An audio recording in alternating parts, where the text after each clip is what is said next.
જ્યારે શાક રોટલી બનાવવાની ઈચ્છા ન હોય અને ખરેખર ખૂબ જ ચટાકેદાર, હેલ્ધી અને ખૂબ જ ટેસ્ટી ખાવું હોય તો આ રેસીપી છે તમારા માટે ફ્રેન્ડ્સ. ચોક્કસથી બનાવજો અને ત્યારબાદ મને કહેજો, તમે પણ મને કહેશો કે ગેરંટી સાથે દિશાબેન જે આ રેસીપી છે ખરેખર મને નહીં ઘરમાં બધાને ખૂબ જ પસંદ આવી. જે રીતે મારા ઘરમાં પસંદ આવી તે જ રીતે તમારા ઘરમાં પણ બધાને ખૂબ જ પસંદ આવવાની છે. લખી રાખજો. ચાલો બિલકુલ પણ ટાઈમ બગાડ્યા વગર ફટાફટ આ નવી અને ટેસ્ટી રેસીપી બનાવવાની શરૂઆત કરી દઈએ. તો સૌથી પહેલાં 3 વાટકી જેટલા મેં મમરા લીધા છે. ગેસની ફ્લેમ મીડિયમ રાખવાની. મીડિયમ ફ્લેમ ઉપર 15 સેકન્ડ માટે મેં આને રોસ્ટ કર્યા છે. 15 સેકન્ડ પછી હું આની અંદર ફક્ત અડધી ચમચી જેટલું તેલ એડ કરું છું. અત્યારે અડધી ચમચી જેટલું એડ કરીશું અને ફરીથી આપણે તેલ એડ કરવાના છે, બટ અત્યારે એડ નથી કરવાનું, મમરા દાજે નહીં એટલા માટે. હવે બસ સારી રીતે એકવાર આને મિક્સ કરી લઈશું. જે ગેસની ફ્લેમ છે એકદમ ફ્રેન્ડ્સ તમારે ધીમી કરી દેવાની. 15 સેકન્ડ પછી તરત જ હવે સ્વાદ અનુસાર મીઠું, 5 ચમચી જેટલી હળદર, 1 ચમચી ભરીને તીખું લાલ મરચું પાવડર અને 1 ચમચી જેટલી આપણે દળેલી ખાંડ એડ કરીશું. દળેલી ખાંડ ફ્રેન્ડ્સ ચોક્કસથી એડ કરજો. લાસ્ટમાં તમને આઈડિયા આવી જ જશે કે જે રેસીપી છે કયા ટાઈપની છે એટલા માટે. હવે સારી રીતે જસ્ટ આને એકવાર મિક્સ કરી લેવાનું છે. જે ગેસની ફ્લેમ છે મેં ધીમી જ રાખી છે. જો તમને એવું લાગે કે નીચે મસાલા ચોંટી રહ્યા છે, બળી રહ્યા છે, તો થોડી વાર માટે તમે ગેસની ફ્લેમ બંધ પણ કરી શકો છો, બટ મેં ચાલુ જ રાખી છે કેમ કે બિલકુલ પણ અત્યારે એવું થઈ રહ્યું નથી. હવે આપણે શું કરીશું, આની અંદર ફરીથી અડધી ચમચી કાં તો પછી એકાદ ચમચી જેટલું તેલ એડ કરી દઈશું. અત્યારે મેં અડધી ચમચી જેટલા જ તેલનો ઉપયોગ કર્યો છે કેમ કે અડધી ચમચી તેલની અંદર જો મસાલા મમરા ઉપર સારી રીતે ન ચોંટે એવું લાગે તો તમે ફરીથી તેલ એડ કરી શકો છો, બટ પહેલેથી બહુ જ બધું તેલ એડ કરવાની જરૂરિયાત નથી. જો ફક્ત એક જ ચમચી તેલની અંદર સરસ મજાનો મસાલો મમરા ઉપર ચોંટી ગયો છે અને બહુ જ સરસ રીતે ક્રિસ્પી પણ થઈ ગયા છે. જે ગેસ છે મેં બંધ કરી દીધો. જુઓ બહુ જ સરસ રીતે આ મમરા શેકાઈ ગયા છે. અને હા ફ્રેન્ડ્સ, તમે મમરા, તેલ અને બધા જ મસાલા એકી સાથે મિક્સ કરી અને ત્યારબાદ ગેસને ચાલુ કરી શકો છો. જો તમે શેકશો શરૂઆતથી લઈ તો બિલકુલ પણ એ ચોટશે પણ નહીં અને બહુ જ સરસ રીતે એકદમ ઇઝીલી આ સેટ પણ થઈ જશે. એટલા માટે તેલ, મમરા સાથે બધા મસાલા બધું જ એકી સાથે તમારે મિક્સ કરી અને ત્યારબાદ ગેસની ફ્લેમ ચાલુ કરી દેવાની અને ધીમા તાપે જો તમે આને શેકતા રહેશો તો બિલકુલ પણ ચોટશે નહીં. એકદમ પરફેક્ટ રીતે આ રીતે મમરા થઈ જશે. જુઓ સરસ મજાના મમરા તૈયાર છે. જો તમે એમનેમ પણ આ રીતે મમરા બનાવશો ખાવા માટે તો પણ ફ્રેન્ડ્સ બાળકો તમારા વખાણ કરતા નહીં થાકે, ખૂબ જ સ્વાદિષ્ટ લાગતા હોય છે. આ મમરા જોઈ મારા મોઢામાં તો ફ્રેન્ડ્સ સાચે જ પાણી આવી ગયું છે, બટ અત્યારે હું મમરા નહીં ખાઉં કેમ કે રેસીપી જ એટલી સરસ મજાની મજેદાર ચટાકેદાર બનવાની છે તો શું કરવા હું મમરા ખાઉં.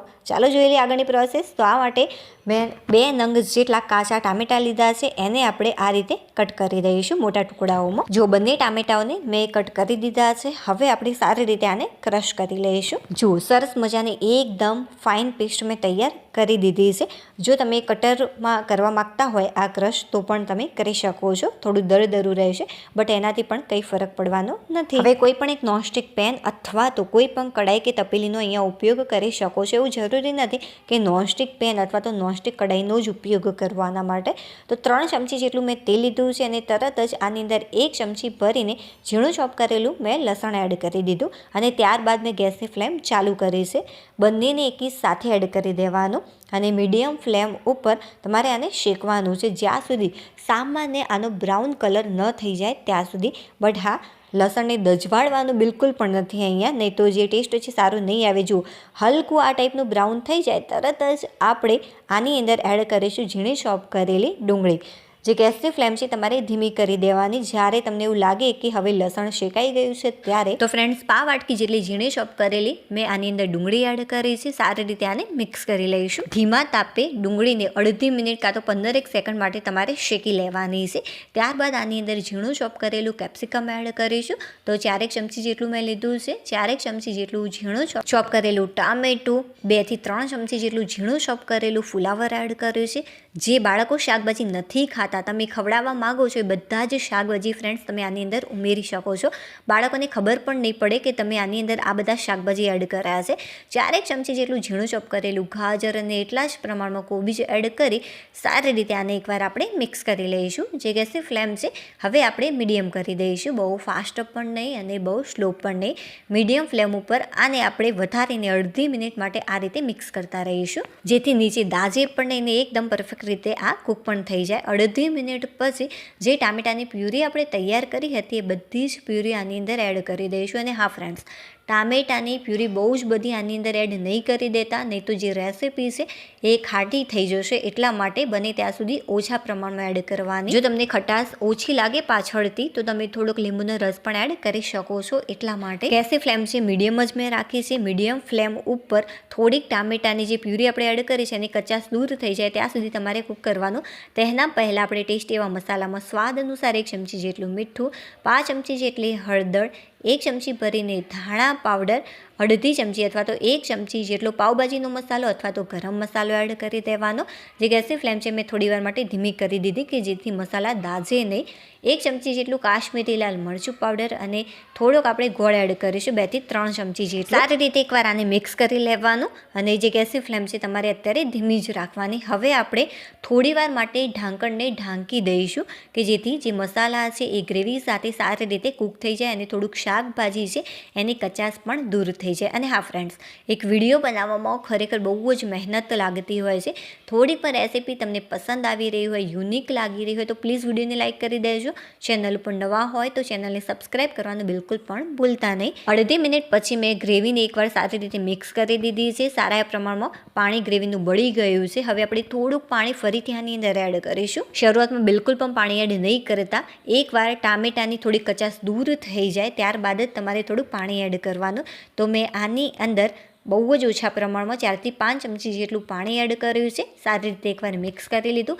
પાણી સારી રીતે બળી જાય ત્યારબાદ તેલ છૂટું પડી જાય, તમે જોઈ શકો છો તેલ પણ છૂટું પડી ગયું છે. હવે આપણે થોડુંક ટોમેટો કેચઅપ એડ કરીશું. આ ટોટલી ઓપ્શનલ છે, તમે આના વગર બનાવશો તો પણ ટેસ્ટી જ લાગશે. તો ફ્રેન્ડ્સ, મેં આની અંદર 2 નાની ચમચી જેટલું ટોમેટો કેચઅપ એડ કરે છે. સારી રીતે એકવાર આને મિક્સ કરી લઈશું. જુઓ, સરસ મજાનું આ ઘટ થઈ ગયું છે. પાણી જેવું બિલકુલ પણ ન રહેવું જોઈએ, મતલબ કે પાણી જેવું એટલે કે એકદમ ઢીલું ન રહેવું જોઈએ. જો આટલું સોફ્ટ હશે તો કંઈ જ ફરક નહીં પડે.